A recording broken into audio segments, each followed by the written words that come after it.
Bien le bonjour mes gourgandines, je suis fort aise de vous retrouver pour cette nouvelle petite histoire de la baronne. Vous êtes prêtes? Eh bien, la voici. Aujourd'hui, je vais vous conter l'histoire du cœur lilas. Comme vous le savez, il y a parfois dans la vie des rencontres qui ne durent qu'un instant. Et pourtant, parfois, elles laissent une trace dans nos vies. Je suis sûre que ça vous est déjà arrivé. Cette histoire se passe lors d'un voyage en train. Une jeune femme, très jeune, vêtue d'une belle robe mauve, dans les années 20, fit la connaissance d'un jeune homme. Ça arrive.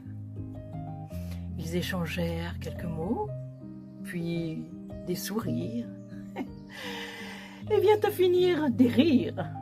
Ils blaguèrent ensemble. Ils passèrent un moment exquis.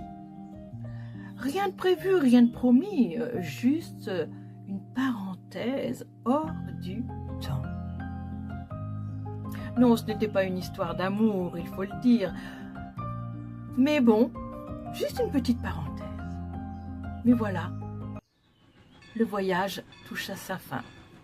Et dans le mouvement de l'arrivée, la jeune femme descendit du train rapidement, si rapidement qu'elle fit tomber un petit cœur en tissu mauve avec une petite branche de lilas accrochée dessus. Le jeune homme s'en rendit compte et il se dépêcha, se précipita pour la rattraper, mais hélas, le train dut repartir. Et il regarda la jeune fille sur le quai passer et elle disparut.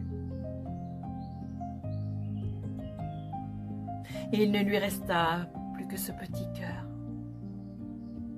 comme le souvenir d'un instant qu'il n'oubliera jamais. Personne ne sait ce qu'est devenu ce cœur, hélas. Mais moi, la baronne, j'ai eu envie de le recréer pour vous. Et c'est le cœur lilas. J'ai voulu le broder en souvenir de cette petite branche parfumée. D'ailleurs, je l'ai parfumée au lilas. Et j'ai voulu retracer ce petit souvenir de cette jolie histoire d'une rencontre fortuite.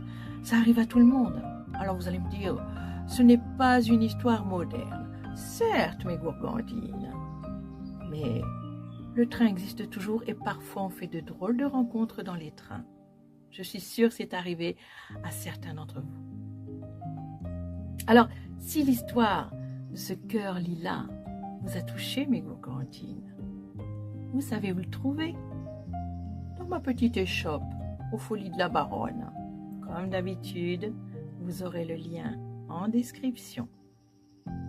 Alors, j'espère que cette petite histoire vous a plu et je vous en raconterai une prochaine, peut-être un petit peu plus moderne ou tout à fait plus ancienne. On verra. Je vous attends impatiemment pour la prochaine histoire. Bye bye, mes gourgandines.